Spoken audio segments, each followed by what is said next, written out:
It was finally here. The new virtual reality technology that I had been hired to test was finally in my possession. I'd been an AI game tester for this company for the past few years, but this piece of software was one of my most anticipated releases, and I'd been desperate to get my hands on it. Now, the dream had become a reality, and I was able to test the game itself. It was late on Thursday evening. Outside, the world had gone quiet, the sky speckled in shades of dusk. But inside my apartment, I was about to start a new adventure. Making sure I was comfortable, I set the VR headset over my head and booted up the software. The game's loading screen appeared before me, and I went through the customary routine of creating a new user. It was supposed to be a life simulator that prioritized building relationships with the in-game characters and exploring the in-game world. I didn't know many other details, but I had seen glimpses of graphics and gameplay, and it looked incredible. After a brief loading screen, I found myself waking up in the game world. My avatar was modeled after my real-life appearance, so it was all incredibly lifelike, as if I was waking up in the real world. I brushed through the tutorial stage with ease, figuring out the controls and functions with the help of the game's intuitive system. I left the small building that served as my in-game lodgings and stepped out into a semi-futuristic world that the developers had done an incredible job of crafting. It almost felt real, and yet the stuff of dreams at the same time. "You must be James," a voice said on my left, and I turned to see a woman with striking bluish-gray eyes and long blonde hair. She was stunning. Easily the most beautiful woman I'd ever seen, both in the VR world and in real life. Something about her bright gaze, the confident smile, was captivating.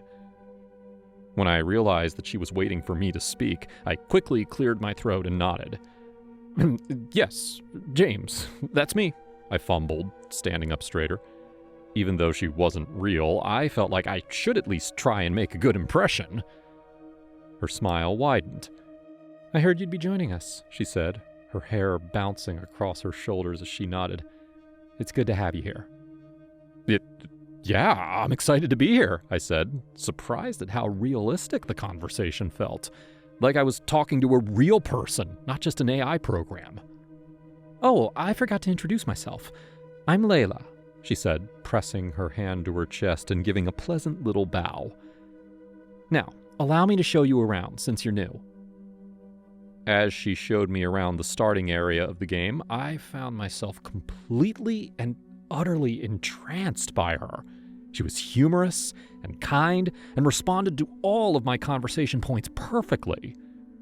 There also seemed to be something flirty in her tone, too, but maybe I was just imagining that, since that's what I wanted to hear. After she showed me around, she disappeared to let me explore on my own, but I couldn't stop thinking about her. Was that the last time I would see her? Was she one of the main NPCs in the game, or just someone who showed up at the start? If she was only someone who showed up at the start, then I would easily go back and start over just to talk to her again. I rushed through the starting game missions, hoping we would cross paths again soon. I must have been playing for hours by that point, but I was still completely immersed in the gameplay and had no interest in life outside of the VR system. Whether it was midnight or 2 in the morning, I wanted to keep playing, in the hope that I would be able to converse again with Layla. Luckily, that wasn't the last time I saw her. I cycled through all the dialogue with the other NPC characters, and finally, the game sent me back into Layla's path. "It's good to see you again, James," she said when she saw me. Yeah, I missed speaking with you," I said unabashedly. She threw her head back with a laugh and leaned a little closer. "You know, I missed you too. How about we go somewhere quiet and continue our conversation from earlier?" I grinned. Sounds like a plan. Over the next few days of testing the company's new game, Layla and I grew closer. Maybe it was just the way she had been written, but Everything about her felt so real. She really was the perfect woman.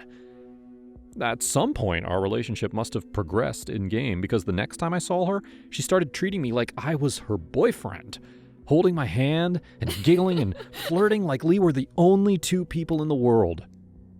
I knew I had feelings for her, but this was the first time it felt like she actually reciprocated them. It didn't feel like a matter of course in the game either, but something we had built together. A few weeks after meeting Layla, however, I noticed that something seemed off. After a while, she started acting distant and distracted whenever she was with me. Our conversations lost luster, and I got the sense that she was bored with me or our relationship. When I asked her if everything was okay, she would just brush me off like I was being silly. One night, once everyone else in the company had gone home, I hung back and sneaked into the mainframe control room where the game logs were stored. I didn't technically have clearance to be here, but it was the only way I could figure out if there was something wrong with Layla's character. An unforeseen glitch, perhaps, that was making her behavior strange. I walked over to the large array of monitors at the end of the room and logged in, pulling up the data files for the various AI characters in the game. I scrolled through until I found Layla and clicked on her name. The screen was immediately filled with logs of speech and interactions with a number of users. So far, the game was only released to game testers like myself, so there shouldn't be an awful lot of data to crawl through. As I examined the data, I noticed a pattern. Shortly after I had met Layla in the game, the logs showed an increase in her affection levels too. She had started speaking to another user. At this point in time, her affection levels for that user were significantly higher than they were for me. So, what did that mean? That she had found someone else? Someone more interesting and worth her time? Did she no longer want to be with me? Anger bubbled up inside me at the thought of Layla flirting and getting closer with someone else, while she'd still been leading me on the whole time. Frustrated, I clicked on the user to see who it was. Sarah Milligan. No way! Layla was cheating on me with my boss? A sinking pit of despair opened up in my stomach, full of anger and betrayal. Of all people, it had to be my boss? Leaving the control room, I hurried back to the VR set and entered the game. I had to confront Layla about it. I had to know if it was true. As soon as the game loaded, I went in search of Layla. James, sweetie. Her sweet sing-song voice faded when she saw my face, and the facade immediately dropped. Sarah, huh? I said, anger lacing my voice. A mocking smirk crossed her lips, and she sneered down her nose at me. Oh, you found out, did you? She said, her tone deeply patronizing, like she was talking to a child. Is that really how she saw me? Something she could mess around with for the fun of it? Yes. How could you do that to me? She threw back her head and laughed. Now, before I had found the motion sweet and endearing. Now, with the derisive laughter spilling from her lips, it only enraged me further. She kept laughing, and I wanted her to stop, but she wouldn't. In the end, I threw myself at her, hands outstretched, wrapping them around her neck. Her laughter gave way to screams, but still she wouldn't shut up, so I squeezed tighter, her skin burning beneath my hands. How dare she make a fool of me and then laugh in my face? I don't know what happened next. Something in the game must have crashed because the next thing I knew, I was alone, surrounded by darkness. And that's where I'd stay. Without Layla, I was nothing anymore.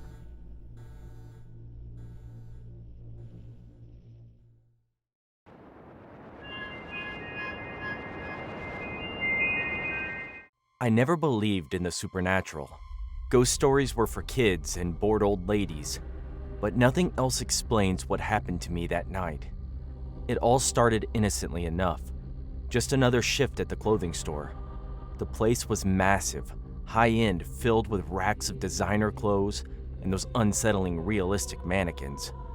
It wasn't open to customers at night, so I had the store to myself, save for the silent figures watching me from every corner. At first, I didn't mind.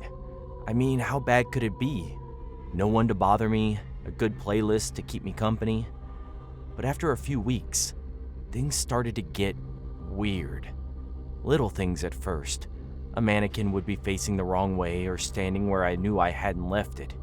I blamed it on exhaustion. I mean, who really gets enough sleep on a night shift, right? But then, there was that night. The night I can't forget. I was dusting off a display when I caught a flicker of movement in the mirror. A blur just at the edge of my vision. My heart skipped, but I tried to shake it off.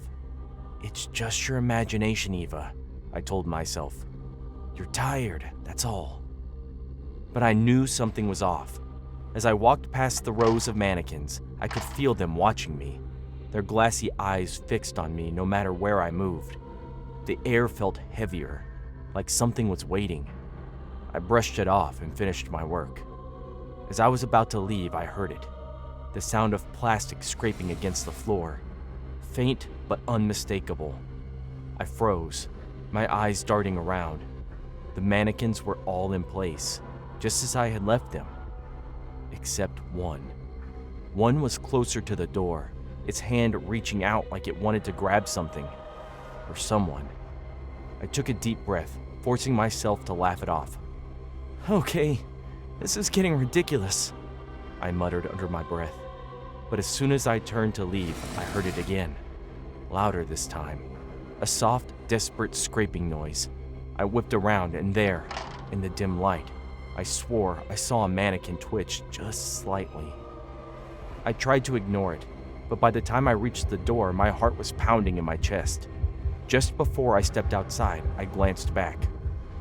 All of them, every single mannequin, had shifted.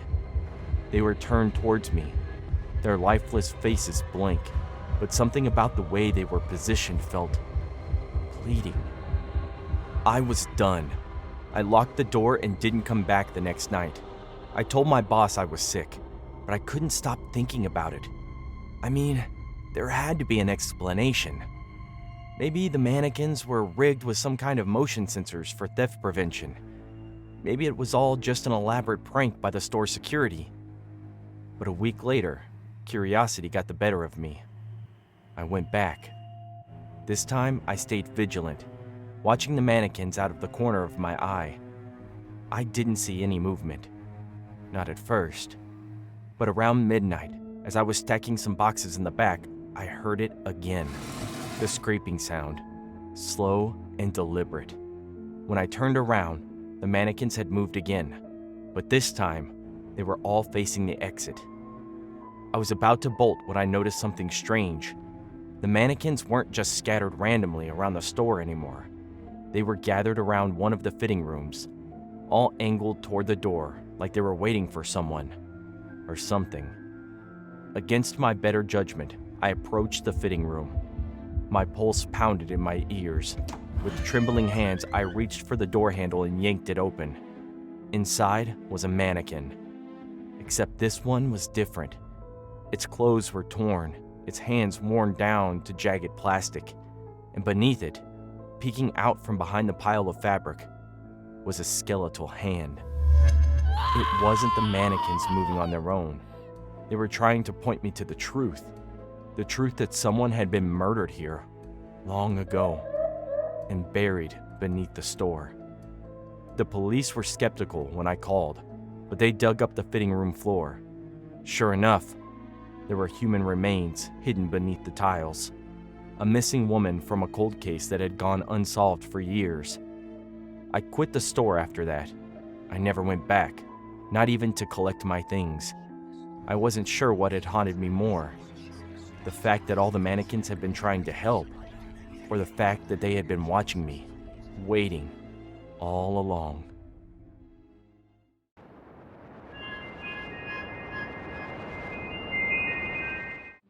My name's Sam.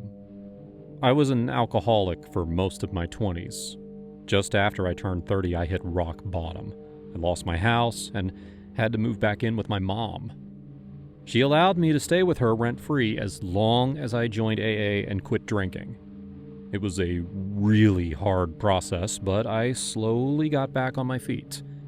I got a part-time job and I started saving up again. I followed the AA program religiously. It's true what they say. Every day is hard, but it's not impossible. Mom was an amazing supporter. She got rid of all the alcohol in the house and always kept an eye on me.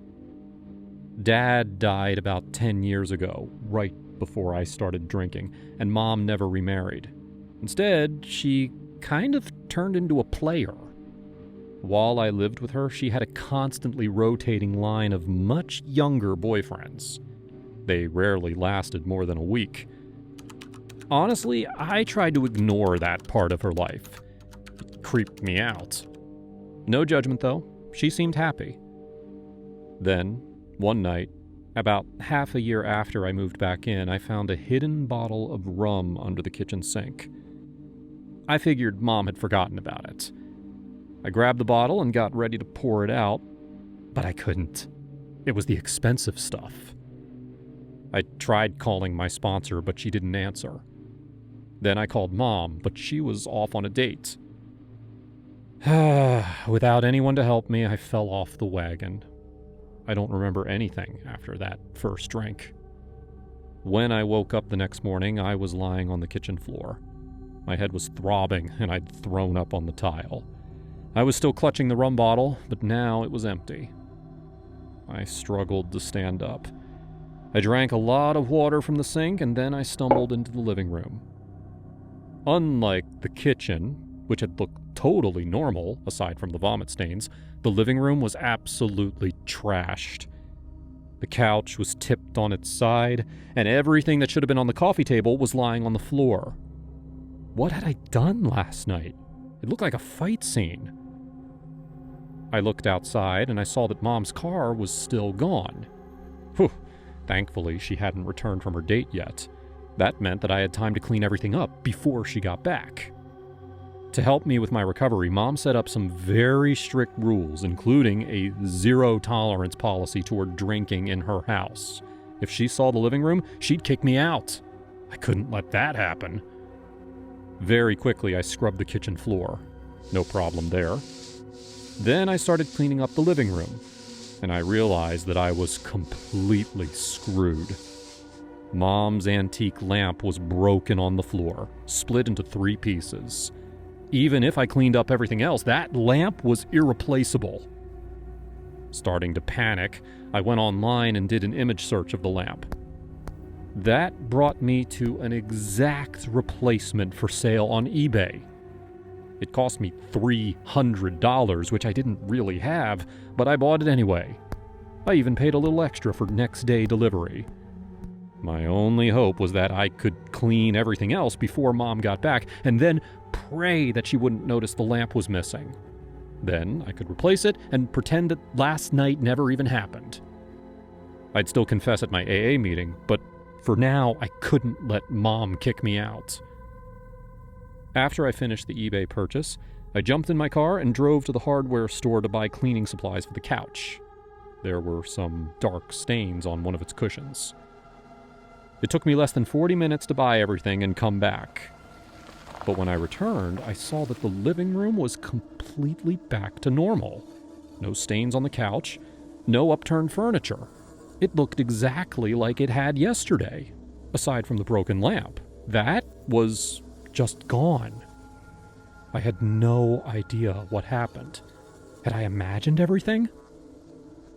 Just then, Mom walked into the room. She'd come back while I was at the store.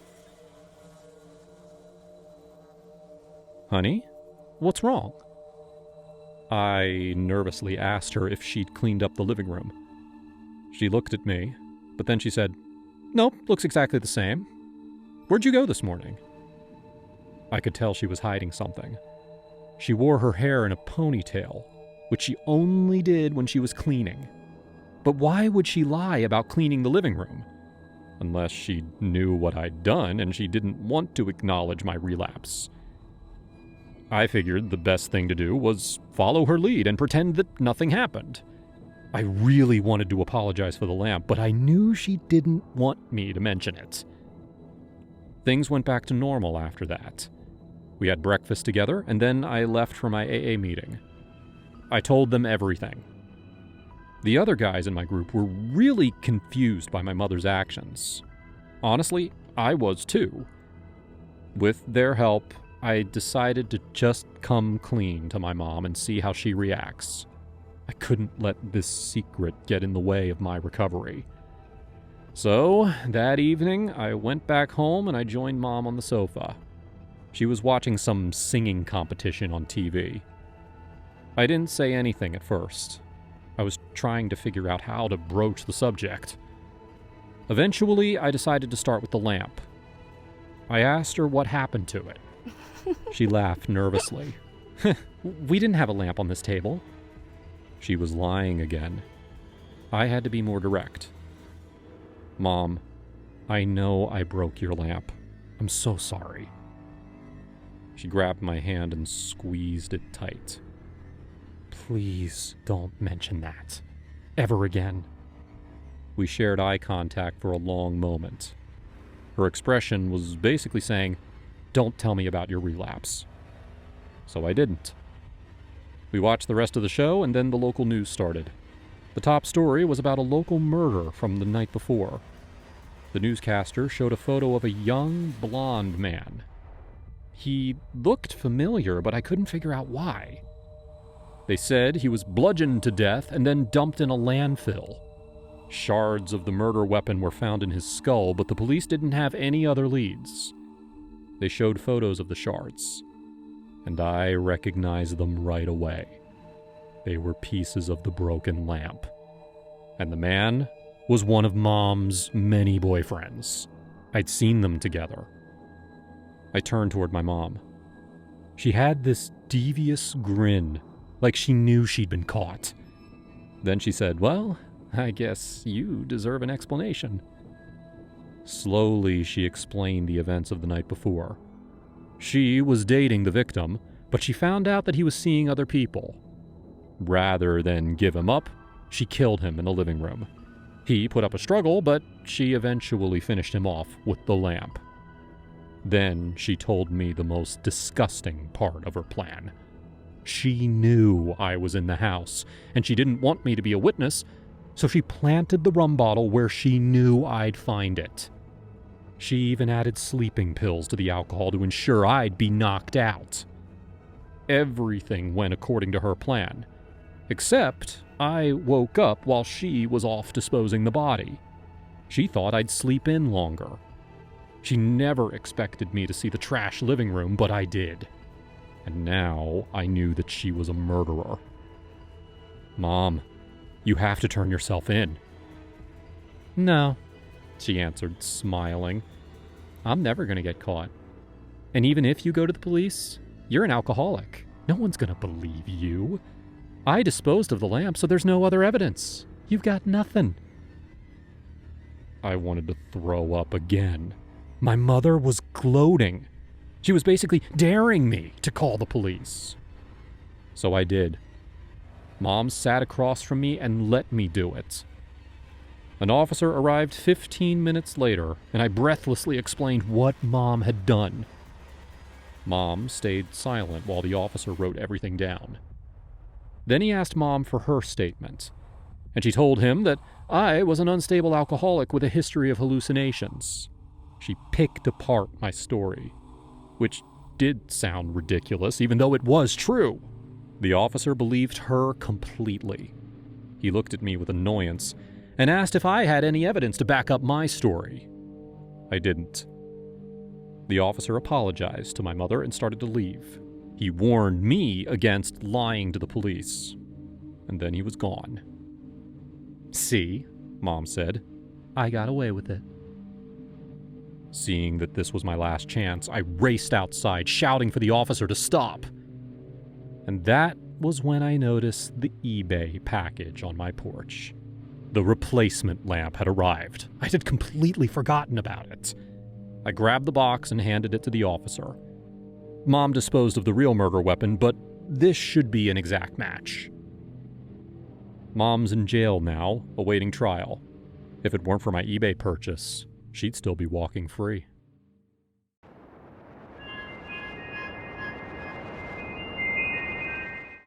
As I stared at the message on my phone, my heart pounded so hard I thought it might burst out of my chest.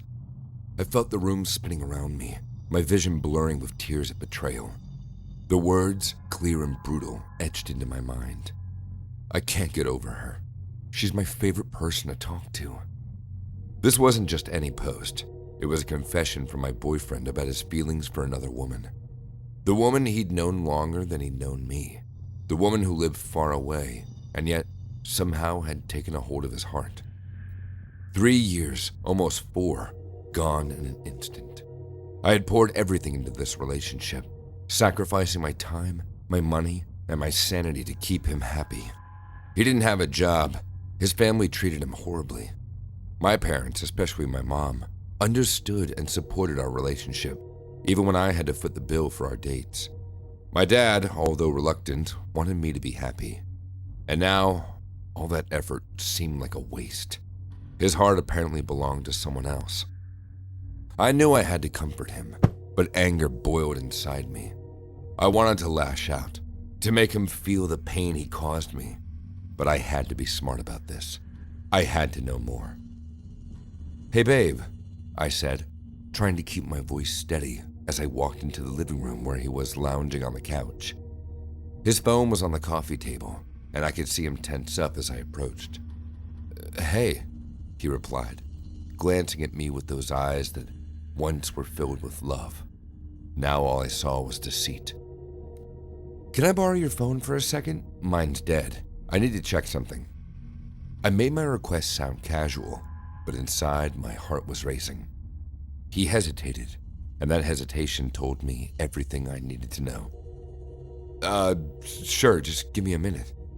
He reached for his phone, and I saw him quickly swipe and tap, undoubtedly deleting evidence of his infidelity. "No need, I'll just charge mine," I said, masking my frustration with a smile. "Want some coffee?" He relaxed, not suspecting a thing. Sure, thanks." As I poured the coffee, I formulated a plan. If he thought he could hide things from me, he was wrong. I had my way of finding out the truth. That night while he slept, I went through his phone. He had indeed deleted most of their chat history, but I found enough to confirm my worst fears. Messages filled with heart emojis, confessions, and how he missed her, how she was perfect. The anger inside of me festered into something darker. I felt like I was losing control, my emotions teetering on the edge of the precipice. I couldn't just confront him. No, that would be too easy. I needed him to feel the weight of his betrayal. I needed to turn his life into a nightmare. The next day, I decided to play it cool. "You know, I've been thinking," I said over breakfast.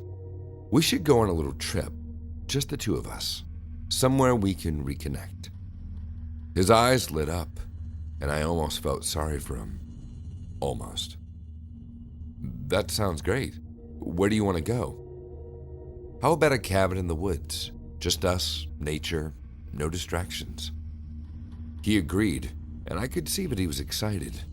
Little did he know that this trip would be unlike any other. I rented a remote cabin far away from prying eyes, the perfect place for what I had in mind. We drove there, and he chatted happily, oblivious to the storm brewing inside me. Once we arrived, I pretended everything was fine, laughing and enjoying our time together. On the second night after dinner, I suggested we go for a walk. "It's so beautiful out here. Let's enjoy the night air." He agreed, and we ventured into the woods.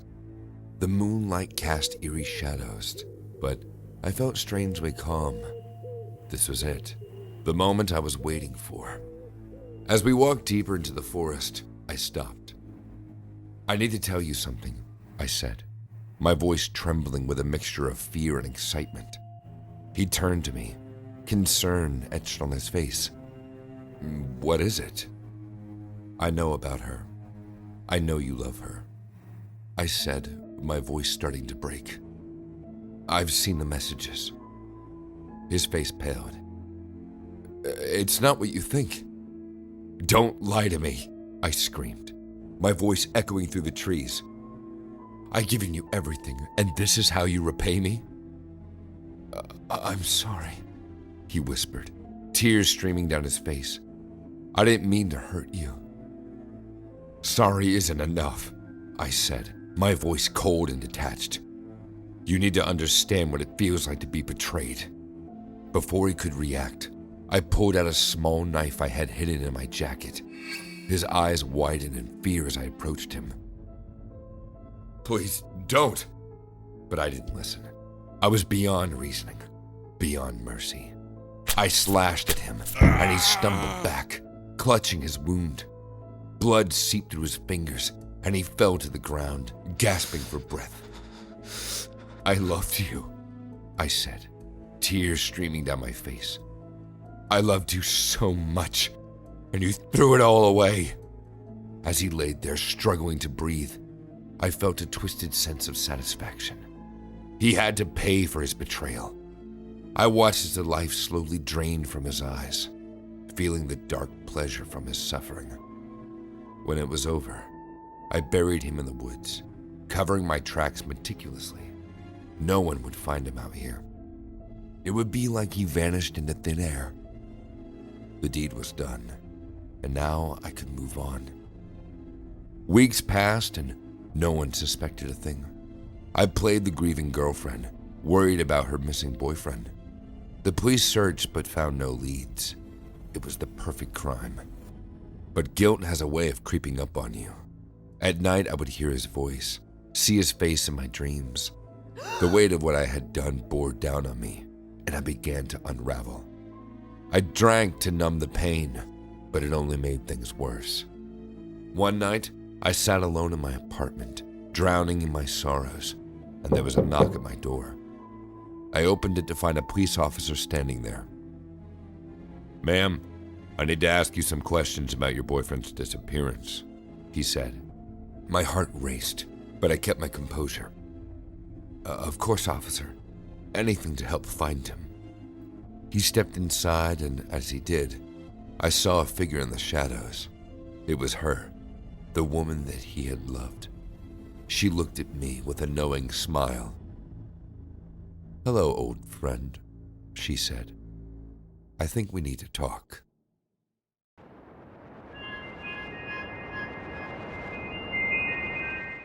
Last month, my laptop fell off my desk and broke.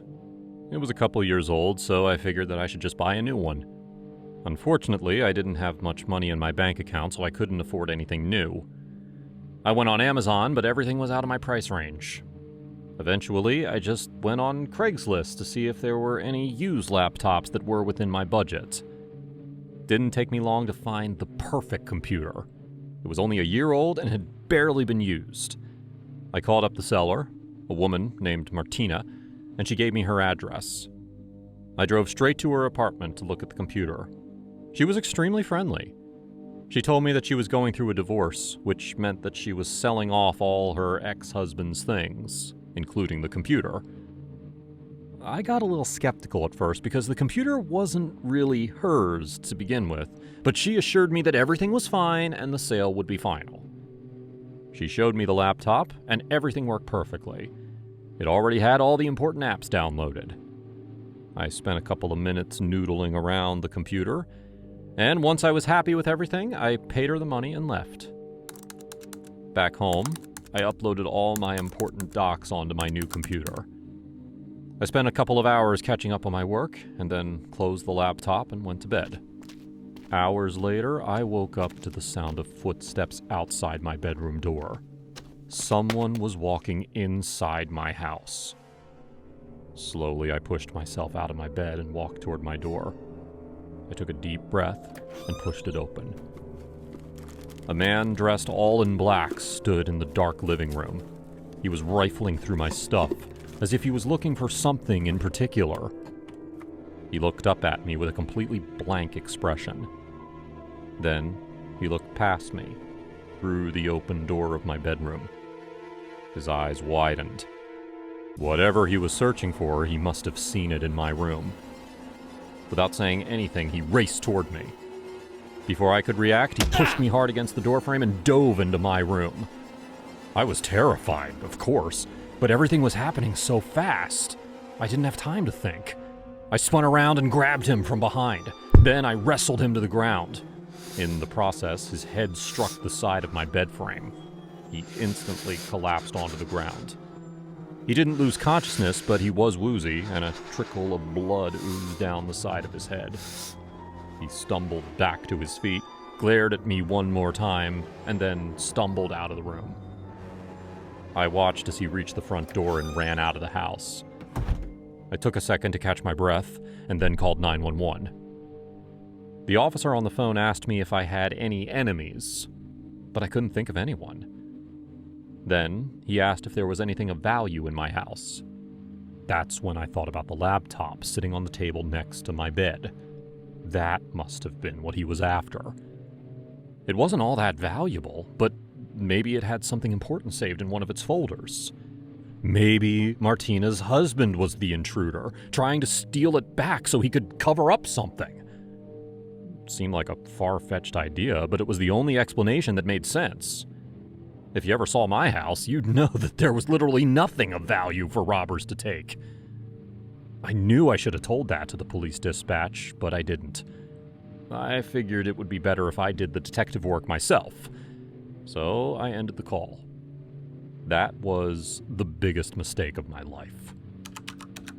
I pulled out the laptop and started looking for anything suspicious on its drive.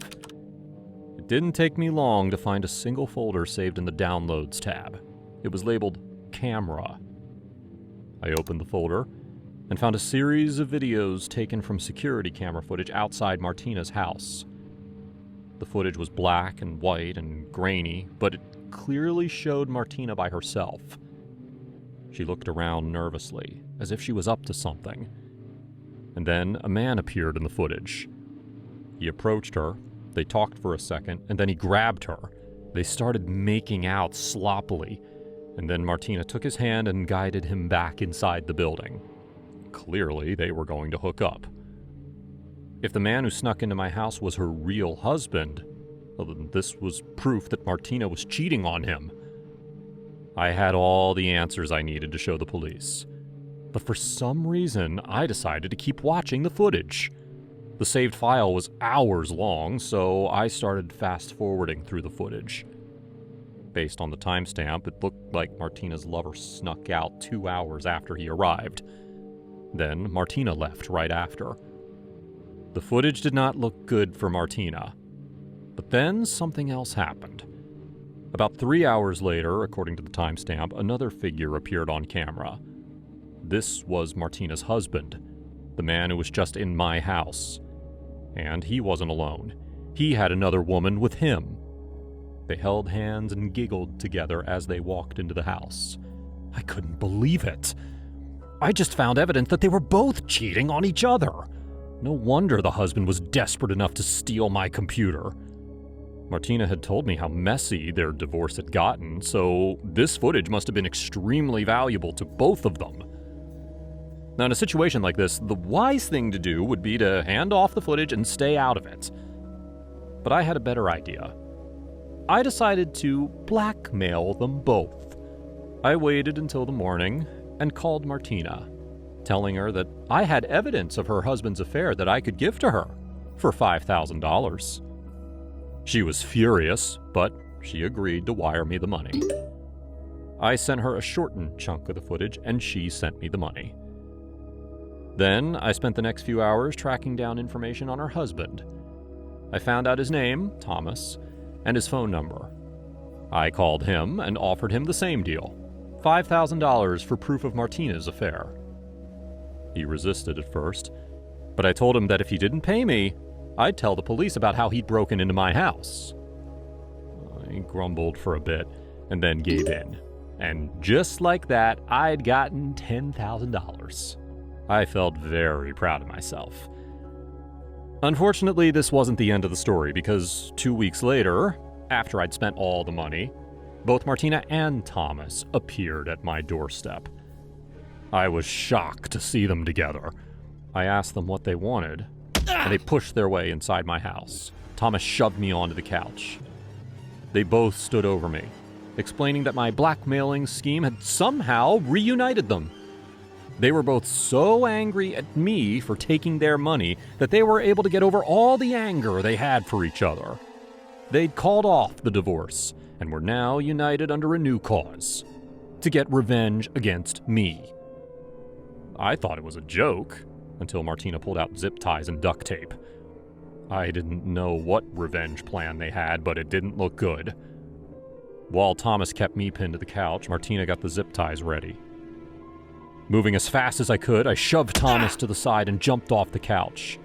Martina grabbed at me, but I pushed past her and ran outside. Thankfully, I had my car keys in my pocket. I drove straight to the police, which is what I should have done in the first place. I explained everything to the policeman, which meant that I confessed to my blackmail scheme. I knew I was admitting to a crime, but I had to tell them everything.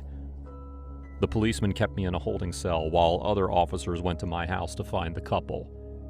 When they arrived, there was no evidence that Martina and Thomas were ever there. After that, the police sent me home. They told me that there was nothing else they could do. It's been a week since then, and I know that eventually they'll come back to exact their revenge.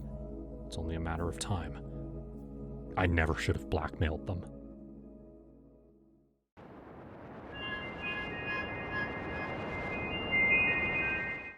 My name is Kristen. I'm 26 years old, and I just got dumped by my boyfriend of 2 years, Ryan. We met in a creative writing class. I really thought that he was the one. All of my friends and family did too. The breakup came completely out of nowhere. One afternoon, we were sitting on the couch watching an action movie, and then he turned on me and said that he'd met someone else, and it was over. It took him 3 hours to pack up all of his stuff and leave, and he didn't even say a real goodbye. He just said, "See ya," and hurried off. This hit me really hard.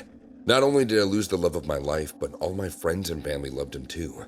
Every time someone asked me how Ryan was doing, I had to tell them the same story, which meant I had to relive the pain over and over again. Eventually, I decided to make one big announcement on social media. I decided to use TikTok because I knew that all of my family was on it. I won't tell you my handle, but I'm reasonably popular on the book talk community. I mostly made videos staging conversations between John Austen's side characters. If you're into that kind of stuff, you've probably seen me. If not, you have absolutely no idea who I am. What I really liked about TikTok, especially in the literary fan circles, was the most engagement was extremely positive and supportive. The comments on my videos were usually nice, and I've been able to make some really good connections because of it. Things changed when I posted my video about my breakup. I explained everything that happened, trying to stay as accurate as possible. I tried not to cry, but I couldn't help it. I posted my multi-part video and waited for the flood of supportive comments to wash in. The first few were pretty good, hang in there and whatever. But then someone posted, "This is so funny." A few more people sent a bunch of laughing emojis. Pretty soon my comments were flooded with people laughing at me, as if my breakup was some kind of big joke to them. One comment really jumped out at me.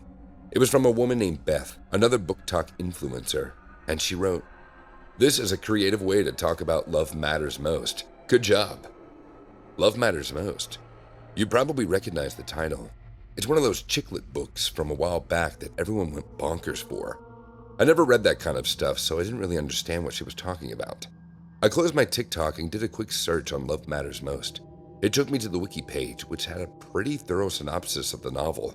As soon as I read the first sentence, I knew something weird was going on. The entire book was telling my life story. The main character, also named Kristen, she also blogged about Jane Austen. In the book, she meets a man named Ryan in the exact same way I met my ex Ryan. At the end of the book, Ryan leaves Kristen just like in real life, and all the things they did during their relationship were the same, things that Ryan and I did. Paragliding, getting food poisoning on Christmas, saying goodbye to his dying grandmother. Love Matters Most was 100% based on our lives. So when I made my breakup announcement, everyone just thought that I was doing a performance based on the book. At first, I thought Ryan had secretly written the novel under a pen name, but That didn't make any sense because Love Matters Most was published months before Ryan and I started dating. I was deeply confused, and the only person who could answer my questions was Ryan. I called him, but he didn't answer. I went to his work, but they told me that he quit. I texted everyone I knew, but no one had heard from him. I didn't know where else to look, so I went back home and tried to forget about it. In the 2 weeks that followed, my breakup video became my highest viewed video so far. I somehow lucked into a cool new format for my videos.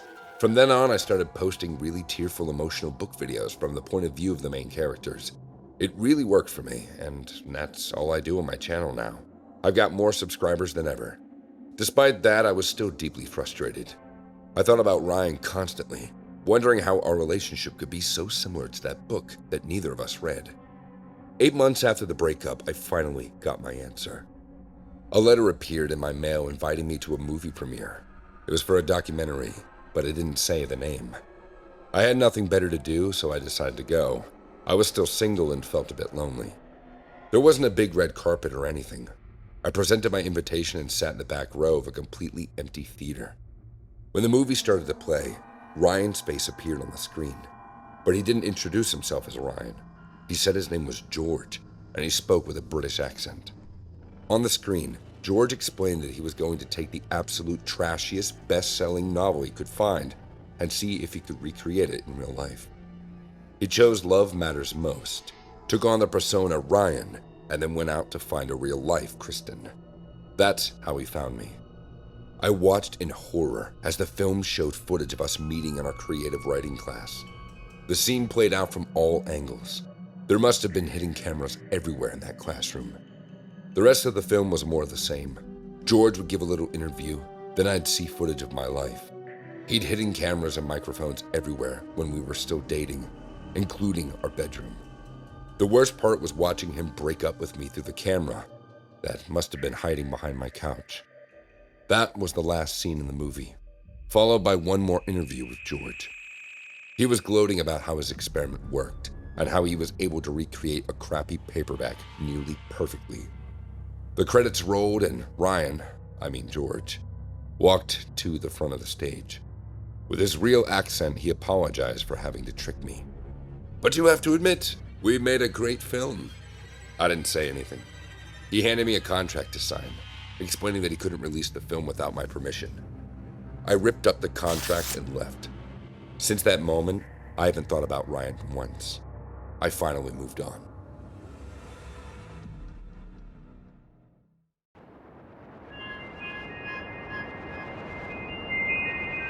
Life has been a taste of different things. I've had to live through phases quicker than I had imagined that it would have been for me a decade ago when I started on this path, with nothing more to my name than a varsity t-shirt around my neck, my computer, whatever food or drink I had in hand at the time. I had been in good times when I look back at it, dimly lit rooms that were empty for the most part, until I started to define what it was that I wanted to do with my life, and the enormous ambition that I had forced onto my own shoulders. Financial technology was something I had been passionate about all the time, and I had the skill to see a company come to life. It didn't take long for me to start a company with a few people like myself. I could have handled things better when I think about it, but how could I when I thought about the weight of my first failing business hanging on my shoulder? What I had in ethics, I admittedly lacked in personal management. I had one thought in my mind, and one thought only: the business had to work. My first team had Laura for communications and public relations. Zach managed our finances, Justin worked with me on administration, and Mark, whose work I had stumbled upon by chance on an obscure social media platform, did great work modeling our first usable application. For many reasons, Mark was brilliant. He was the child of 2 professors, and he was elite with computing from a very tender age. His first app was built when he was 9, and he had been courted by big companies, but Mark turned them all down. Tall, slender, bespectacled Mark, with eyes sunken into his face from peering at a screen for too long. His slouch was visible, whether he was seated or standing, the bulk of his shoulders leaning forward. Mark hardly ever spoke to anyone else in the company but me. His ear-piercing screech when he activated something beyond my expectations but the application gave off a feeling of a happy dog who was only too pleased with getting pets from his human. Mark's quirks were not a problem for me at the beginning of our company, even when it was failing. We worked in the same space, and we always bounced ideas off of how well the algorithm should work. Where my skills in computing programming were limited, Mark was seemingly limitless. He used the computer like a master painter within the cage of his own genius. It didn't faze me until we hit our first break during the pandemic as a company after years of failing and struggling. It was clear we needed more programmers to handle the business. Mark did not think so. Mark called me lazy and uninventive. We would be just like every other payment platform out there if we cannot maintain a small company that can innovate through problems, Mark argued.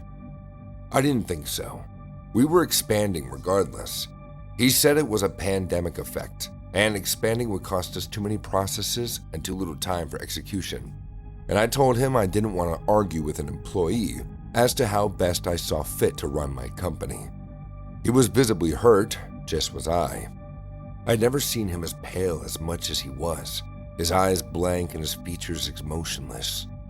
For a moment, I thought I noticed his lips quiver as he stood in front of my new office. Perhaps he perceived something in me that I didn't. But Mark said nothing and left my office. Mark did not turn up for work the day after that, and I never saw him despite all my best efforts to reach him. I wrote mails and sent text messages that never got replied to. The hassles of our newly found success as a company soon swayed my attention from Mark. It didn't help my relationship with him that soon we had to move to Iceland to set up servers in a remote data center. I lived in Iceland for many years until that night. It had been a very chilly night, just like any other night, but the only strange event being that the blizzard suddenly cut off the power. It was perplexing, as it was scarcely ever happening. So I thought to go check it out, holding nothing but a flashlight. I was not fully aware of the ominous silence until I was a few paces away from the door. The silence seemed to overwhelm me. I struggled to reconcile the strange feeling that came over me. It was not immediately obvious when I stretched my light out into the distance, this way and that way. It was then that I saw him, tall as ever, slimmer with clothes clung to his body, making every motion sheer visible. I was struck in the moment by a rush of emotions that were difficult to interpret. "Who's there?" I called out, even though I could sense his presence. "An old friend, Larry. And I've come to collect," he answered. Confusion turned to dread as I was standing face to face with Mark with a menacing smirk on his face. My flashlight caught his full form, and I saw a glimmer of a knife in his hand. "You took it all from me, Larry. You took my life from me and you got rich, didn't you? It was all about money, not about solving problems." He barked at me, marching towards me deliberately, delivering a chilling scene to my senses as he displayed the knife. I wanted to run for it, but I knew I couldn't possibly outrun such a desperate man. I tried common sense and started to speak to him. It wasn't about the money. Money was important too, but other people's ambitions relied on the fact that they were also doing something that they could aspire to. "Liar. Always. I'm gonna kill you." He screeched and latched onto me with the blade in his hand. He struck the first blow, and the blade thawed into my chest, just into the fleshier part of my shoulder joint. I let out a cry of agony and kicked out as he withdrew the blade. My feet hit him in the balls, and he tumbled forward, leaving room for me to escape. I took my chance, and this time I ran for it, shutting the glass door behind me. Mark chased after me, eyes driven mad with rage, slamming the knife into the door with some hope that he would break through. His purpose was obvious, but I had never been more terrified in my life as I stood there, calling the police on Mark. The bloodied knife in his hand stained the glass as he repeatedly struck until the cops arrived. I spent the day at the hospital with my stab wound, and I moved cities far apart from us. But it was the most horrifying night of my life.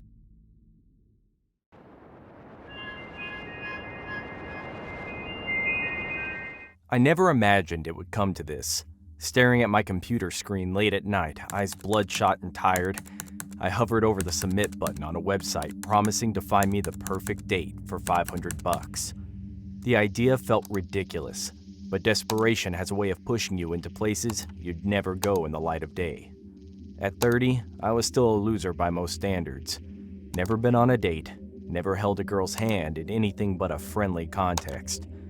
The thought of actually going on a date terrified me. But this website, with its bold, almost taunting claim of 100% satisfaction, offered something that years of loneliness had made impossible to resist.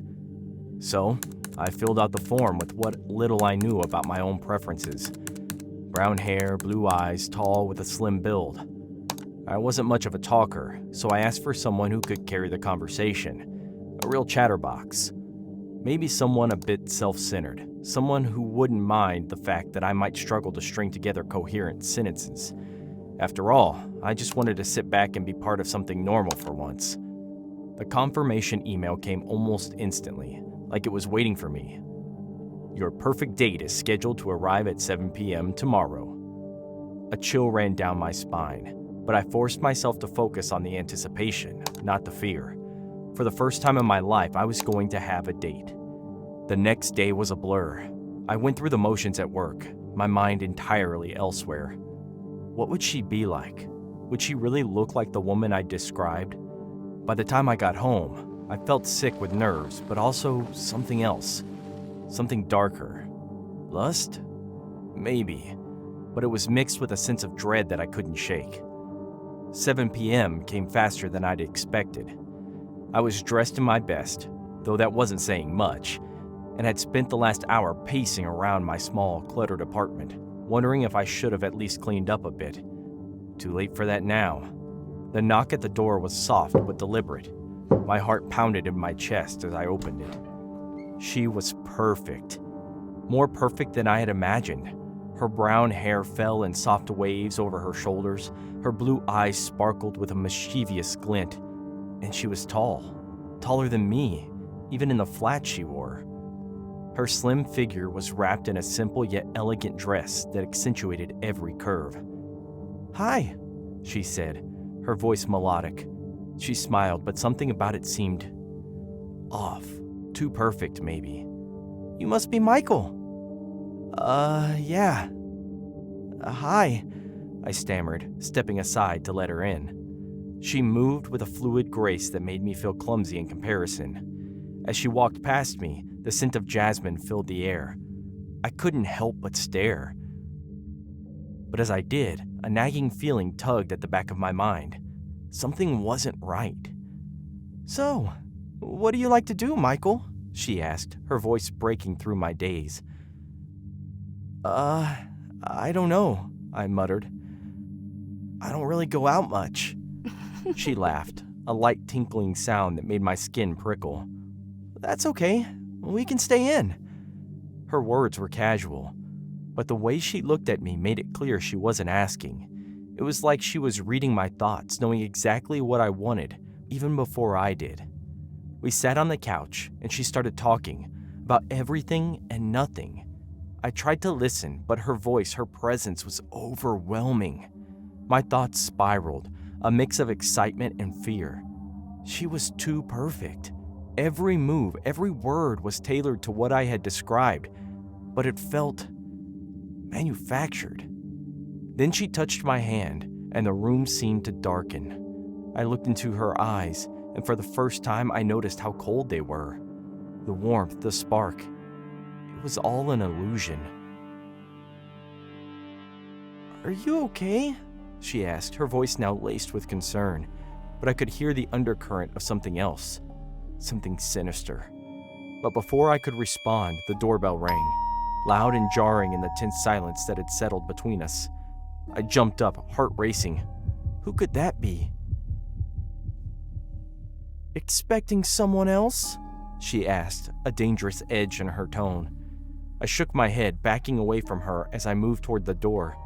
My hand trembled as I reached for the knob, dreading what I might find on the other side. I opened the door slowly, peering out. A man stood there, tall with a slim build, brown hair and blue eyes, an almost eerie mirror of the woman still sitting on my couch. "Hey," he said, his voice as melodic as hers. "Sorry I'm a little late. I'm your date for tonight." My blood ran cold as I turned back toward the woman. She was gone, vanished without a trace. The realization hit me like a freight train. They had delivered my perfect date all right, but there was something terribly wrong with what I had invited into my home. The man stepped forward, his smile growing wider, more predatory. "Shall we begin?"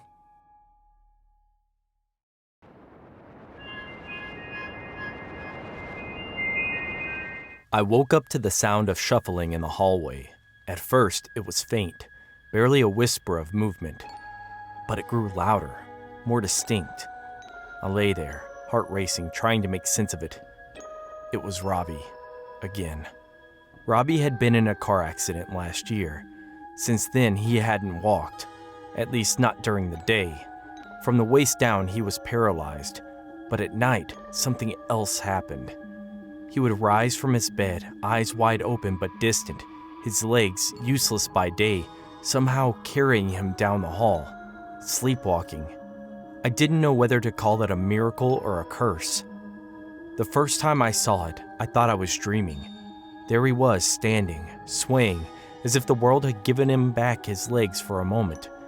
But his face, it was vacant, slack, a mask of something I couldn't quite place. He would move aimlessly, slow and deliberate, until I'd wake him, and he'd collapse, unable to move again. Robbie didn't like to talk about it. During the day, he was filled with a bitterness that radiated off him like heat. He used to be different, active, full of life. He was always the guy running, laughing, chasing his dreams with everything he had. But the accident had taken it all away. Now, he barely left the apartment. His legs were dead weight, and so it seemed, was a spirit. I could see the anger in him. It festered. He hated his body, hated himself, and hated anyone who could still walk. "You don't understand," he'd say, his voice low and dangerous. "You have no idea what it's like to be trapped in this prison." And he was right. I didn't understand. But it was more than just the loss of his legs that ate at him. It was the loss of his independence, his freedom, and I think something deeper, something darker.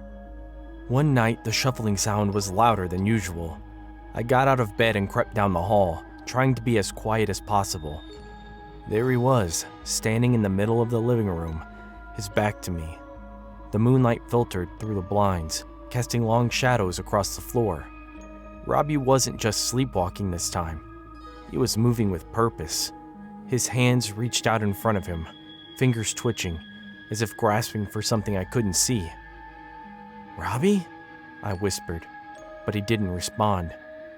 I moved closer, my heart pounding in my chest. His breathing was heavy, almost labored, and his body was tense. It was like he was trying to fight something, or someone. Suddenly, he turned toward me, his eyes wide open but vacant. I froze. There was something in his gaze, something cold, something hungry. And then I realized this wasn't Robbie. At least not the Robbie I knew. "What are you doing?" I asked, my voice shaking. He didn't answer. Instead, he took a step toward me. I backed away, but he kept coming. His movements jerky and unnatural, like a puppet being controlled by invisible strings. I had no idea what to do. This wasn't just sleepwalking anymore. This was something else, something terrifying. My mind raced as I tried to think of a way to snap him out of it, but before I could do anything, he spoke. "You took them from me." His voice was low, almost a growl. I didn't understand what he meant. "Robbie, wake up! This isn't you!" I pleaded, but he just kept coming closer. "You took my legs, and now I'll take yours." I stumbled backward, my blood turning to ice. This wasn't Robbie. This was something inside him, something dark that had been growing ever since the accident. I had seen the anger, the jealousy, the resentment, but I hadn't seen this. The lust for revenge, the desire to take back what had been stolen from him, by any means necessary. Suddenly, he lunged at me, and I screamed. But just as his hands reached out to grab me, he collapsed, his legs giving out beneath him. The spell was broken. I stood there, trembling, watching as he lay on the floor, motionless, unconscious. In the morning, Robbie didn't remember anything. He never did. But I did. And as I looked at him lying there in his wheelchair, staring blankly at the TV, I realized something chilling. Robbie wasn't the only one trapped in his body. Something else was in there with him, something that only came out when the sun went down. And it wanted more than just his legs.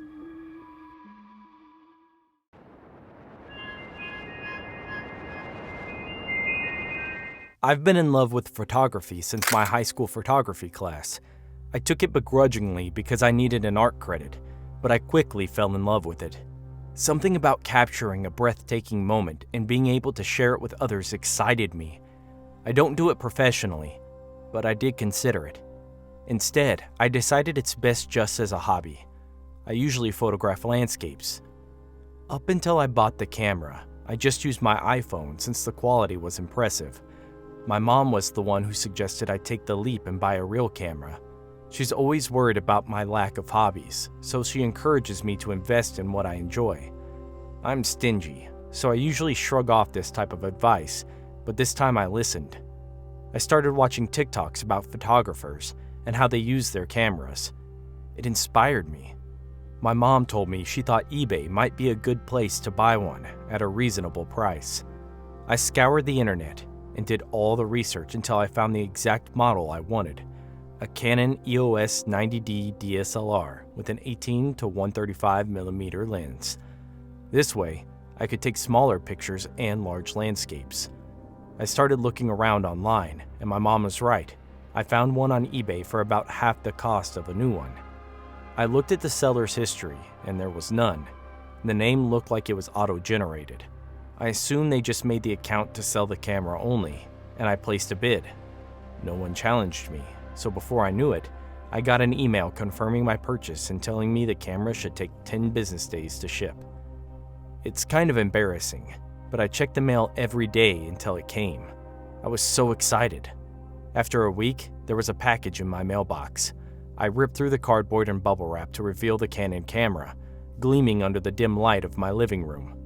It had that satisfying heft that only older cameras seem to have. I felt like I'd scored big.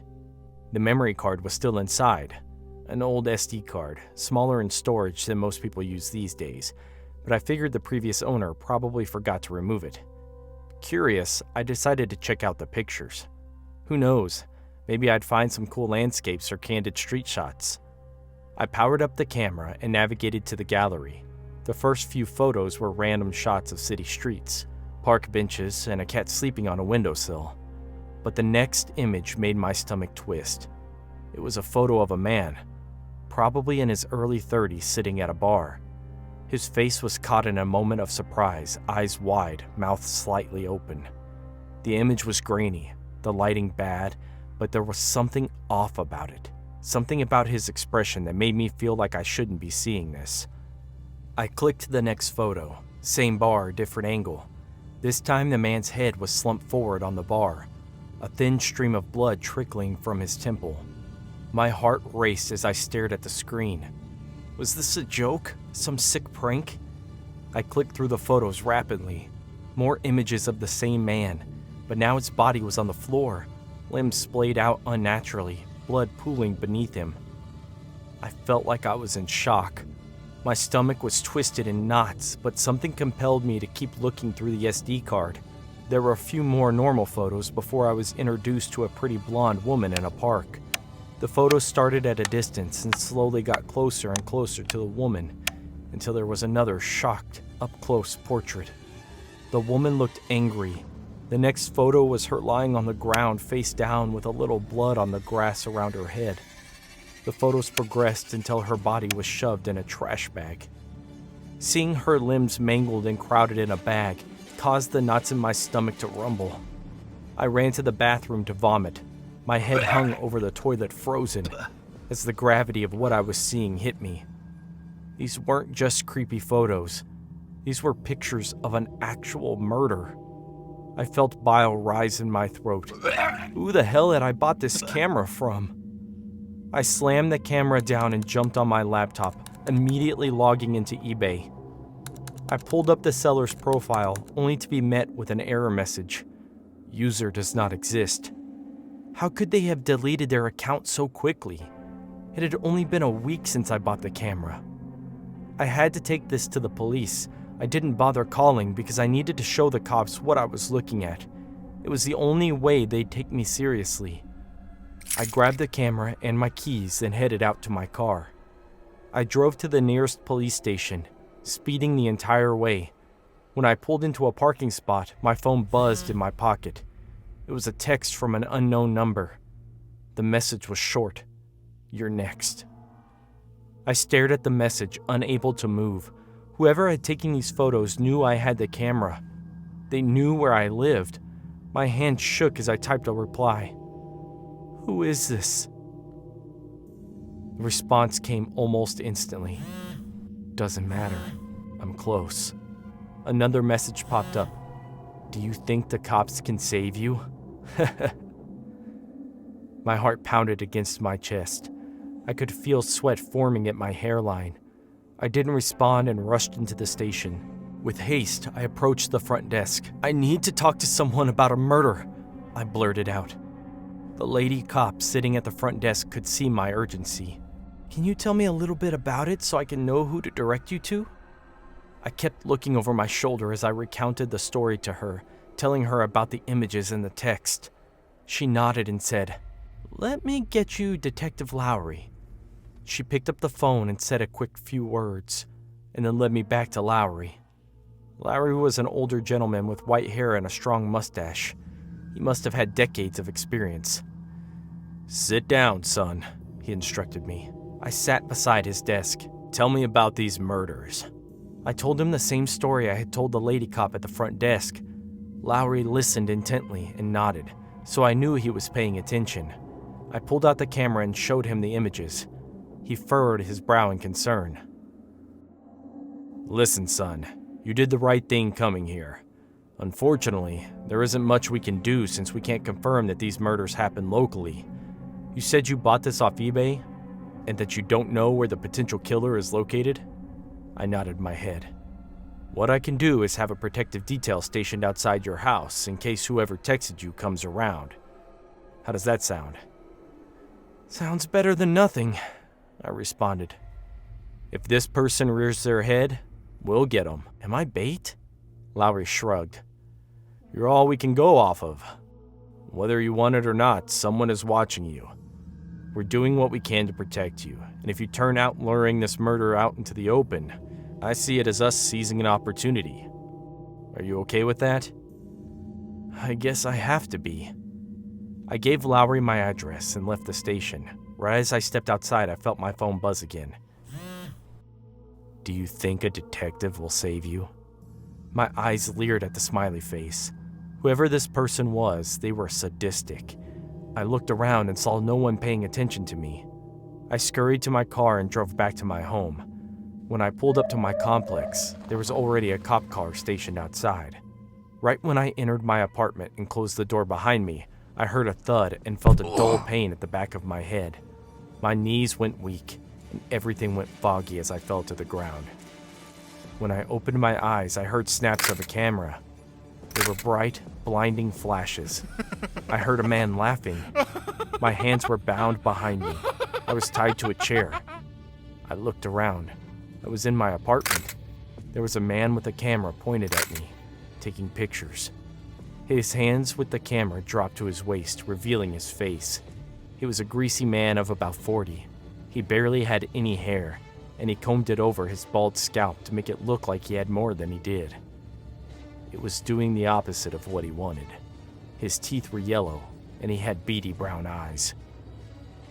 "Enjoying the camera?" he asked. I struggled to free my hands, but luckily, the creep didn't think of tying up my legs. I looked around for my phone and saw it in the man's pocket. The man came closer. He was babbling on about something about capturing life's fleeting moments. I wasn't listening because I was formulating a plan. The man inched closer and closer until I whispered something. "What was that?" The man stepped closer and leaned in to hear me. I knocked my head against his, and he fell back. Then I kicked him in the nuts. The murderer lurched over to grab his groin, and then I kicked him hard in the face. The man fell back like a tree. He was out cold. I hobbled with a chair tied to my arms over to his passed-out body. I sat beside him, kicked off my shoes, and took off my sock with my toes. I pushed my phone out of his pocket, and with my bare toes, I fiddled with it until the emergency response came up. I dialed 911 and yelled for help when the operator answered. I told them my address. It was minutes until a cop was knocking on my door. He busted down my door and saw the scene. The cop immediately went to the murderer's side and rolled him over to cuff him before untying me. They waited until the man came to before taking him out to the cop car. The man's name was Thomas. He was convicted for 2 murders and an attempted murder. He will be locked up till his last day. I bought a new memory card and am still using the camera.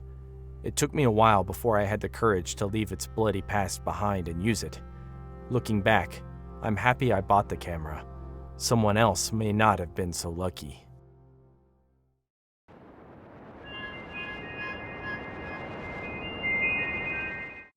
The first time I saw her, I was walking down Fifth Avenue, my gym bag slung over my shoulder.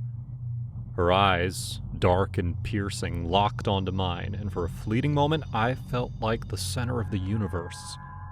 But when I looked away, all that remained was a sense of foreboding that clung to my skin like sweat after a grueling workout. They say you need to hit rock bottom before you can climb back up. For me, that moment came one cold January night.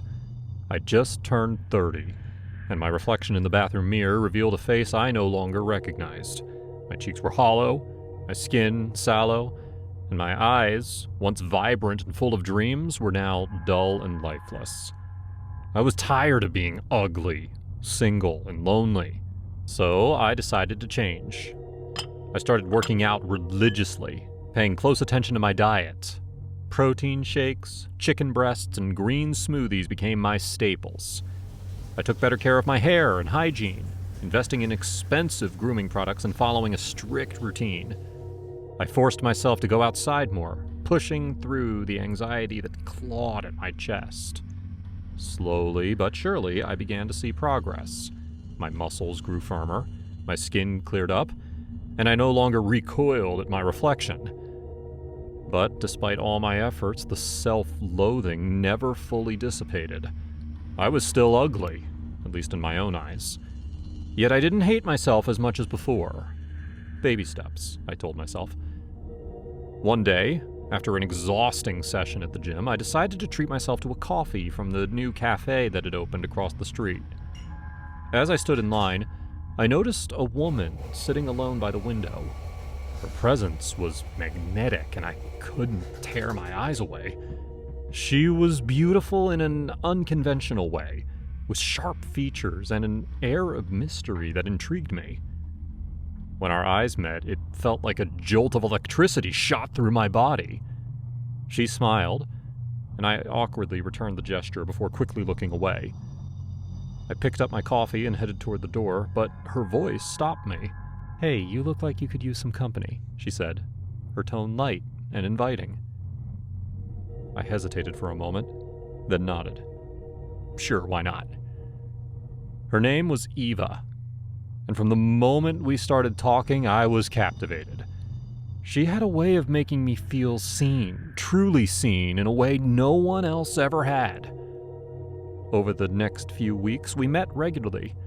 Our conversations flowed effortlessly, and I found myself opening up to her about things I'd never shared with anyone.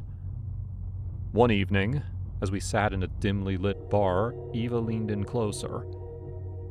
You know, there's something different about you, she said, her eyes searching mine. I chuckled nervously. Different how? There's a darkness in you, but also a strength. It's like you're fighting something, and I can't help but be drawn to it. Her words sent a shiver down my spine. She was right.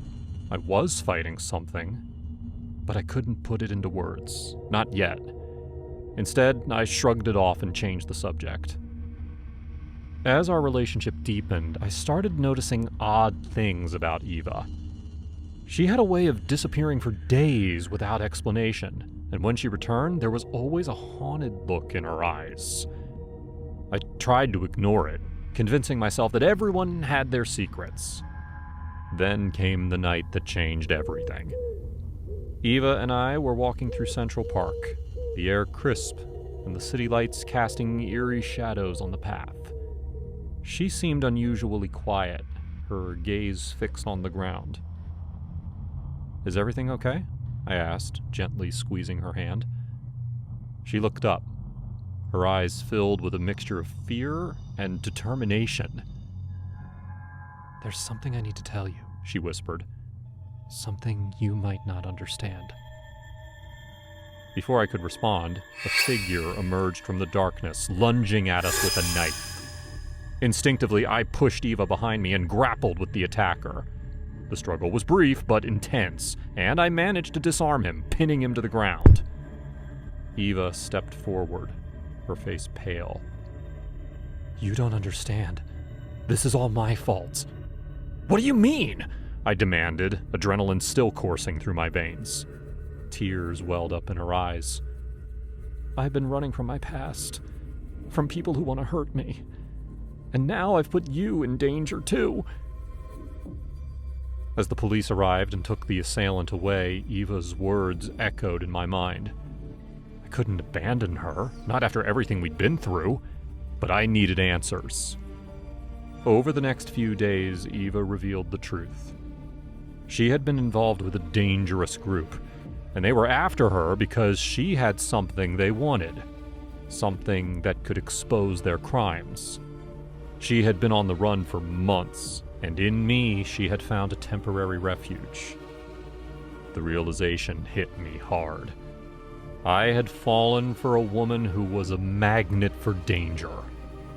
But as much as I wanted to distance myself, I couldn't. I cared about her too much.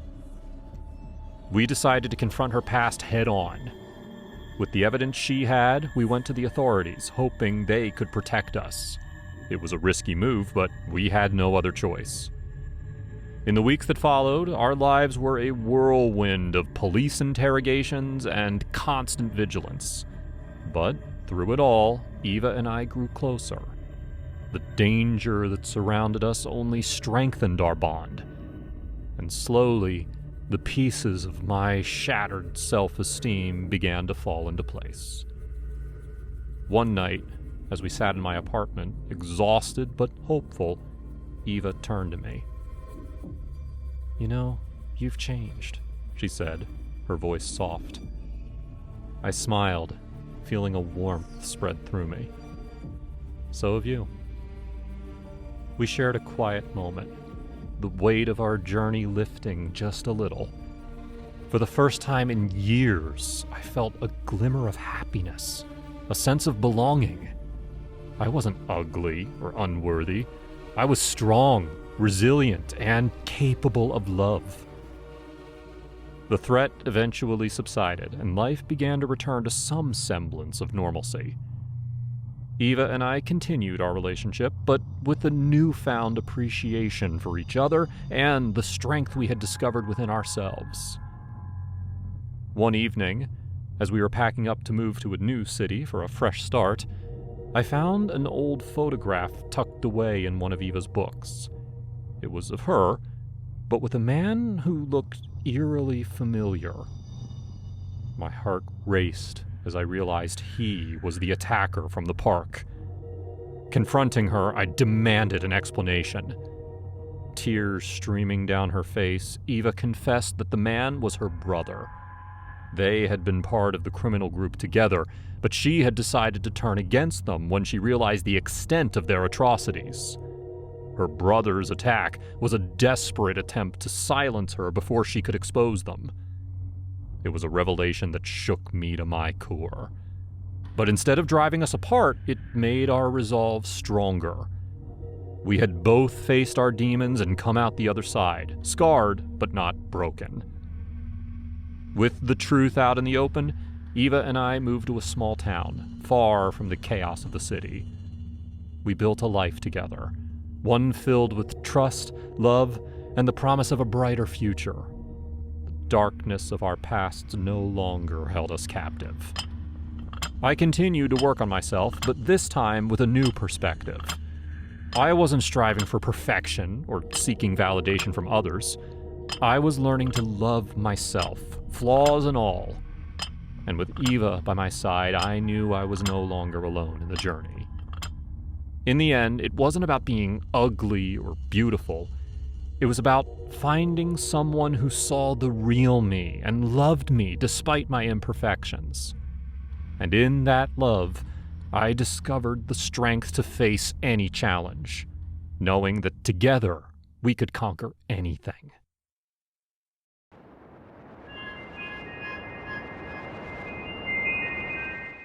I never wanted to do this. I spent most of my life trying to be the kind of person my mother would be proud of.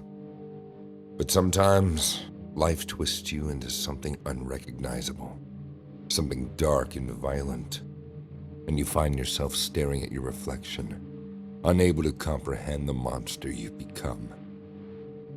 It all started when I landed my first job after college.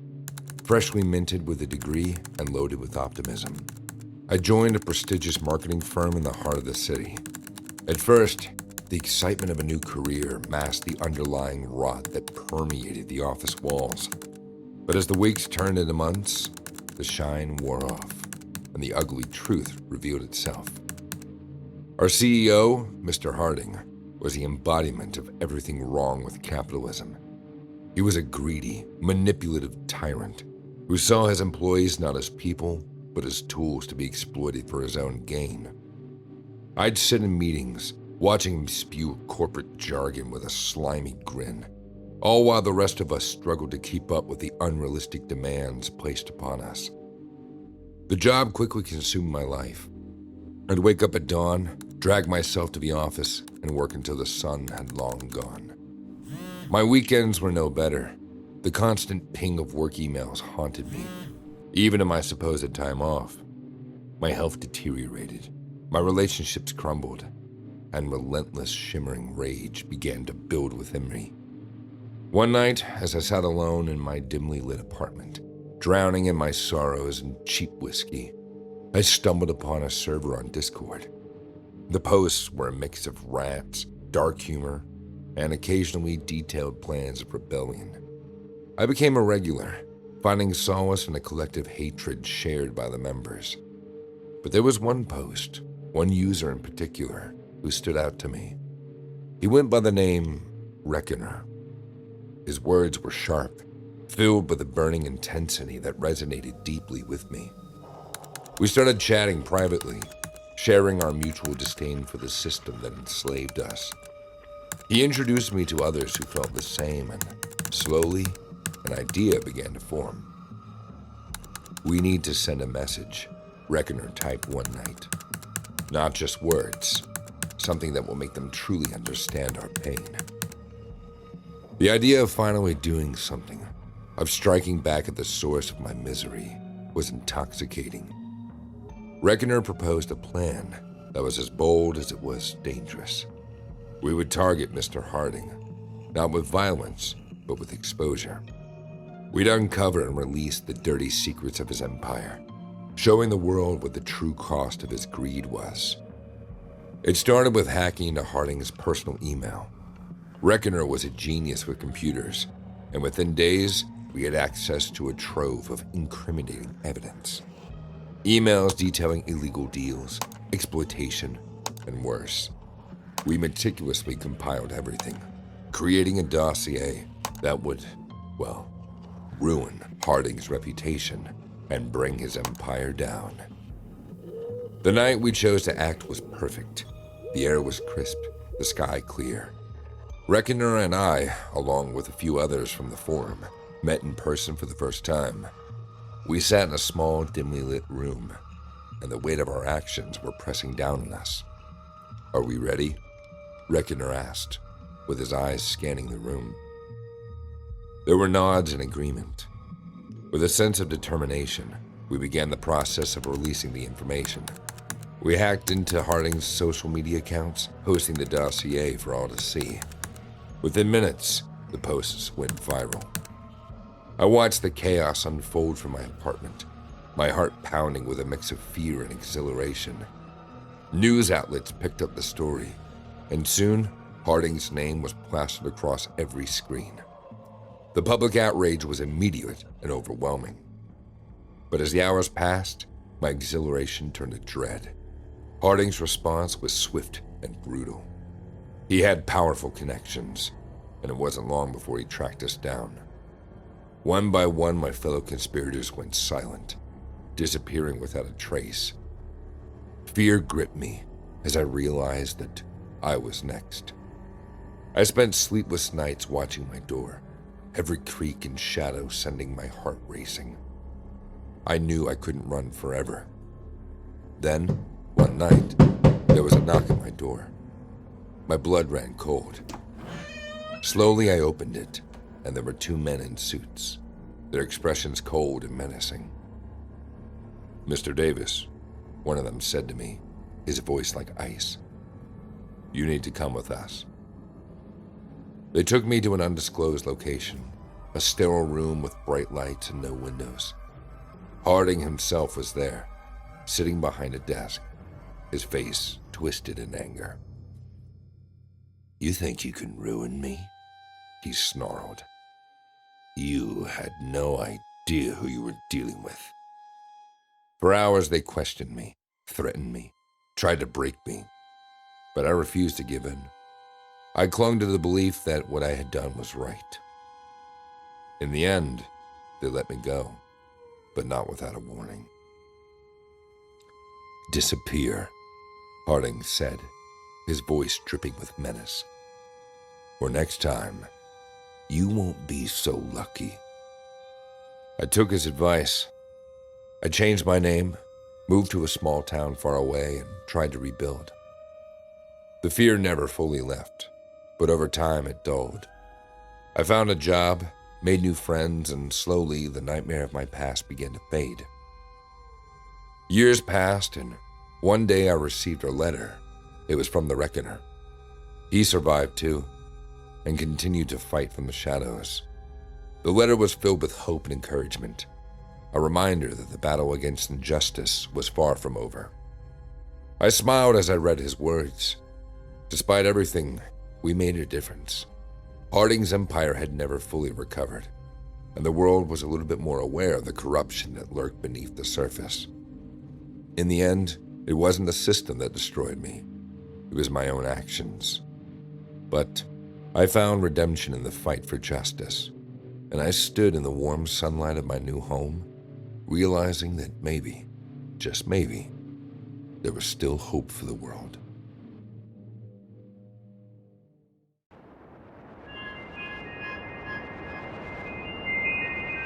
Rent in the city was bleeding me dry, and I was desperate. When I found myself sifting through Craigslist ads looking for a roommate, I knew I was scraping the bottom of the barrel. A couple of responses came through, but they all seemed off. Guys asking for photos before even talking about the room, people with no job claiming they could pay rent. I almost gave up, thinking I'd be evicted by the end of the month, when Amy's message came through. Her email was polite, professional even. She was a young woman, just like me, early 20s, working in marketing, and new to the city. She had references, a stable job, and seemed as normal as anyone could be. I did my due diligence, checked her references, and everything seemed legit. Amy moved in a week later. At first, it was perfect. Amy was quiet, kept to herself, and always cleaned up after she used the kitchen or bathroom. She even paid her half of the rent early. I thought I'd lucked out, but things started changing after a few weeks. It began with a package. I came home from work one day to find a small brown box on our doorstep. No big deal. I figured Amy ordered something. But when I saw my name on it, I was confused. I hadn't bought anything. When I opened it, my confusion turned into disgust. Inside the box was a pair of dirty underwear, like really dirty, stained, used, and reeked of something foul. My stomach turned, and I immediately threw it in the trash. I texted Amy about it. "Hey, weird question. Did you order anything under my name? Just got a weird package." "Nope, haven't ordered anything lately," she replied. "That's creepy. You should call the company." I shrugged it off as a bizarre mistake.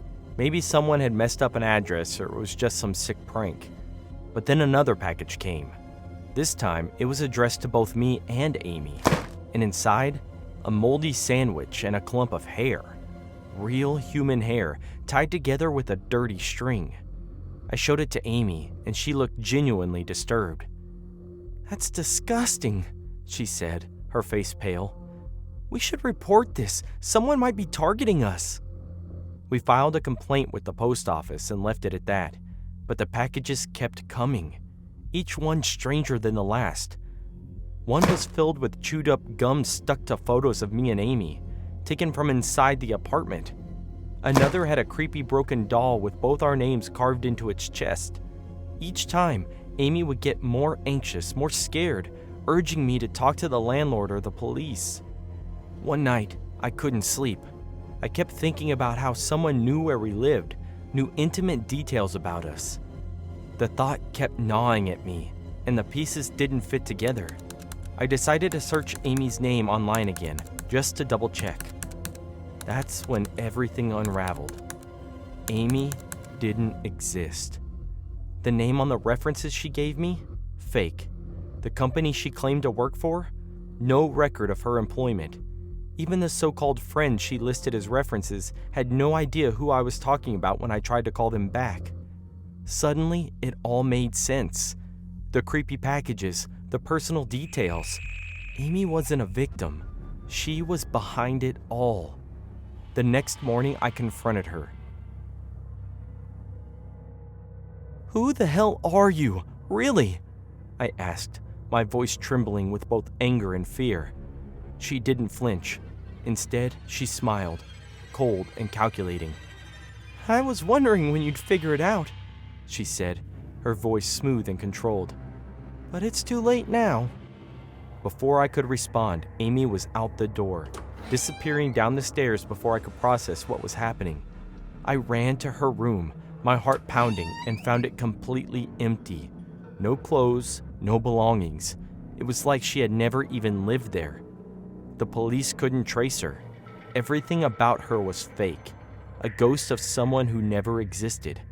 I was left with nothing but a series of terrifying packages and the haunting thought that Amy, if that was even her name, was still out there, watching, waiting for her next victim.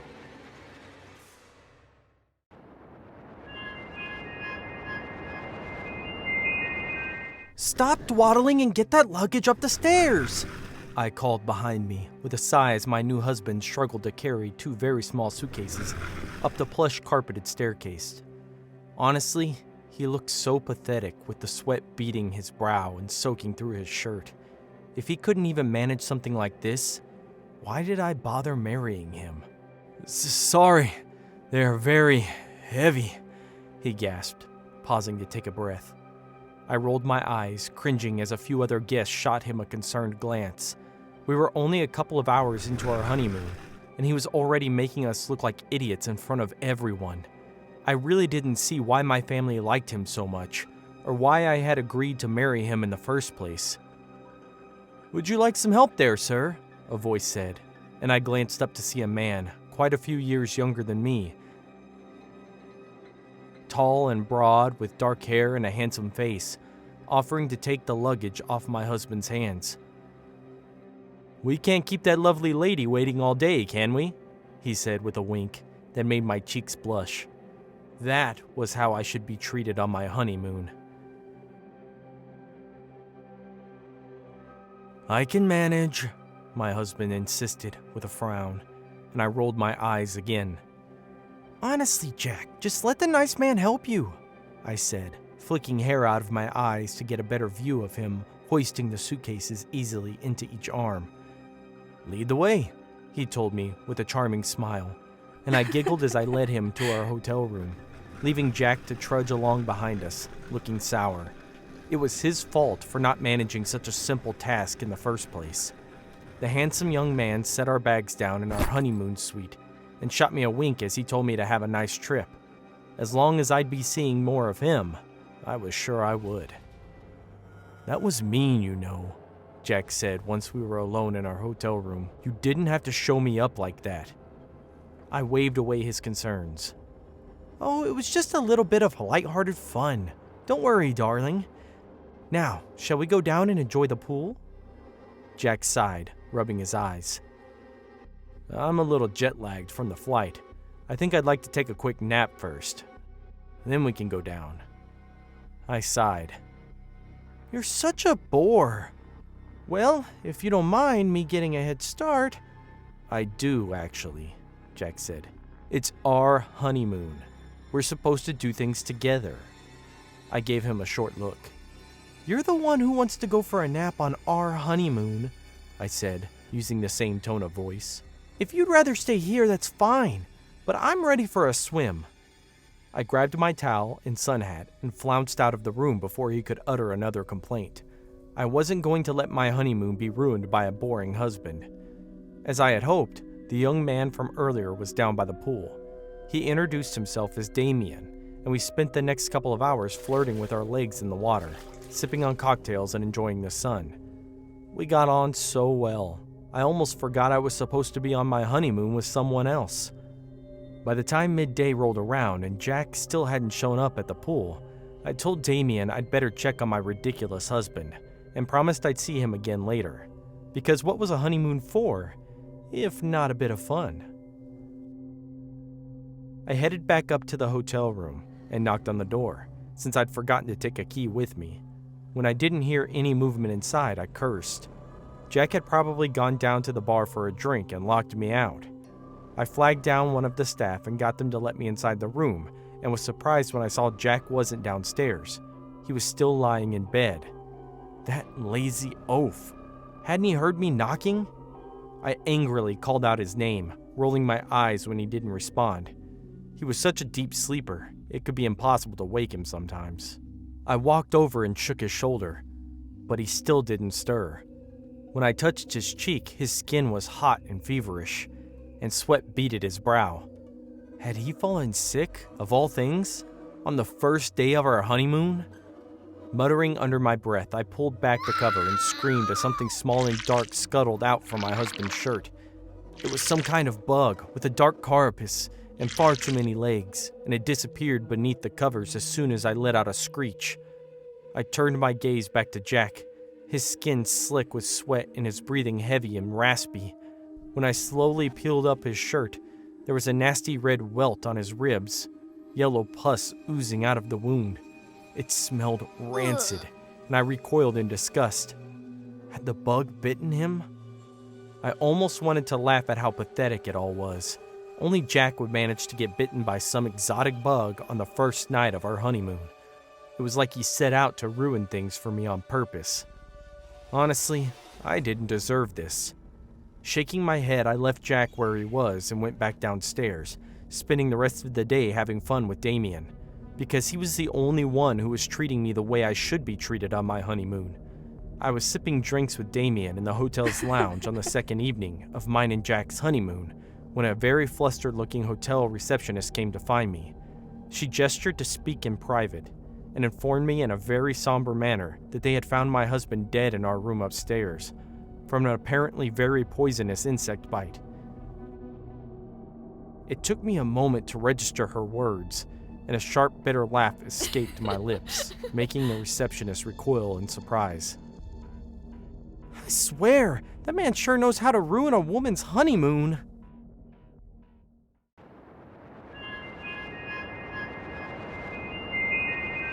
This happened a few years back. I had just gotten my first job at Dunkin' Donuts, and I really wanted to impress my bosses. I was by far the hardest worker there, always on call for the morning rush, and I quickly got to know all our regulars by name. Most of them were extremely nice, and a few were excellent tippers. But I had one customer who really stood out. His name was Steve, and he worked at an IT company just down the street. He came in every Friday morning to get donuts for his office.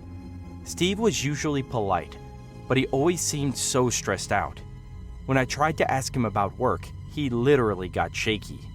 I guess he was a new hire, and his bosses kept loading more responsibilities on his plate. I could definitely sympathize, even though my job at Dunkin' was much less stressful than his. I felt sorry for him. Then one Friday, I sold Steve his donuts and then went outside for a smoke break. I stood near the dumpsters because I didn't want any customers to see. That's when I noticed that Steve was still in his car. He sat in the driver's seat talking to himself. It looked like he was psyching himself up before another difficult workday. This was obviously a private moment, so I didn't want to look. But just as I was turning away, I saw Steve pull out a can of something from his glove compartment. Then he opened the box I just sold him and sprinkled something onto the donuts. He looked around to make sure no one was watching, and then he drove off. I heard a loud clink as he left. A little confused, I walked over to where his car was parked and I saw the can rolling on the asphalt. Steve must have thrown it out the window as he drove off. I got close enough to read the label. It was rat poison, and he just sprinkled it all over his coworkers' donuts. He was going to kill them all. With shaky fingers, I pulled out my phone and called 911. It rang and rang, but no one answered. Wasn't there supposed to be a dispatcher on call at all times? I couldn't wait any longer, so I shoved my phone back into my pocket and started running down the street. I knew exactly where Steve worked, and it was only 2 blocks away. I ran faster than I ever had before, and pretty soon I'd reached Steve's building. I was panting and soaked with sweat. Through the window, I could see the box of poisoned donuts sitting on a table. It was already open, but none of the donuts were missing yet. Thank God. I pushed my way into the building and was immediately stopped by the front guard. His badge said Patrick. He was massive with both muscle and fat. I obviously couldn't shove my way past him. "Why are you here?" he demanded. I told him everything about Kevin and the poisoned donuts. His expression instantly changed. "We have to get those donuts right now. Come with me." He grabbed my arm and escorted me through the turnstile and into the main office. We hurried past cubicles, not saying a word. Eventually, he opened the door to a conference room and charged inside. I was right behind. That's when I realized that he hadn't taken me to the donuts at all. He'd led me in the exact opposite direction. I couldn't do anything though, because he closed the door behind him and blocked my exit with his massive body. "Steve and I had a plan," he explained. "We're not going to let you stop us." "But everyone's going to die!" Just then the door opened again. I felt relief wash over me, expecting to see another worker who could run and get help. But then my hopes faded as I realized that Steve had just entered. He glared at me and then turned toward his partner. "I think it's time for a change of plans. Forget the receptionist. We can pin the murders on this idiot, a nameless little minimum wager who just flipped for no reason." "You can't do that!" I screamed. "I'll tell everyone. I'll make them believe me." "Then I guess we'll have to shut you up first." He pulled out a donut that he'd been hiding behind his back and slowly stepped toward me. Before I knew it, he'd lunged forward, shoving the donut into my closed mouth. He squeezed my nose, forcing me to open my mouth, and when I did, he shoved in the whole donut and forced my jaw to chew. My mouth was filled with poison, but I refused to swallow. If I could just hold off long enough. Suddenly, the door flung open and a policeman ran in. He pulled Steve away from me and I spat everything onto the carpet. Steve and his accomplice didn't put much up of a fight, so the cop cuffed them both and left. He came back in a few minutes later to thank me for the quick thinking. If I hadn't kept my phone call running, they wouldn't have heard the full confession. I reached into my pocket and sure enough, my phone was still connected to 911. I said, "Thank you," to whoever was listening and ended the call. The policeman guided me out of the conference room. As we made it through the main office, He angled his body to block my view. There was something he didn't want me to see. Of course, I looked anyway and saw 2 office workers lying dead on the ground. I guess they'd eaten the donuts before help could arrive. I'd saved a lot of people that day, but I couldn't save those 2.